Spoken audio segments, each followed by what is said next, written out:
I am tired of being stuck home all day. I'm even tired of being lazy. In fact, I am too tired to be lazy, if that's a thing. The one thing that this phase has taught me is that we are fragile beings.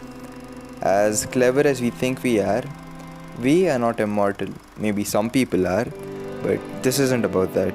We honestly haven't realized the shock of the situation we're facing now. Maybe when we look back in a couple years, we will truly know the magnitude of what had hit us. How different everything was. How governments are a facade. How important the right education system is. How doctors are more important than self-acclaimed leaders. I do not know when all of this will end, but I do know this. This generation of human beings are morally strong beings. Whether this is a weakness or a strength, I honestly don't know.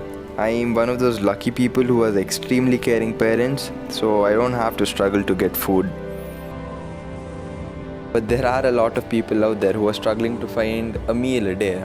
I do not know why all of this happened. Maybe a well-planned bio-war isn't out of the question. But all I'd like to say is, people are good now. Some people are good now. Decent people do exist. I'm grateful to that.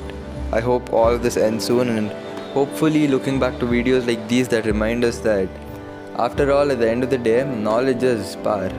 That's all I have to say, I guess. So until next time, take care, man. Okay, and if you're a woman, take care, woman, and make this a better place to live for all of us. This is probably the only hope we've got for now.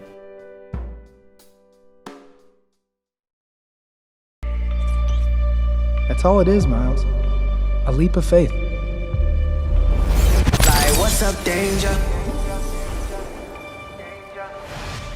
Like, what's up, danger? Like, what's up, danger?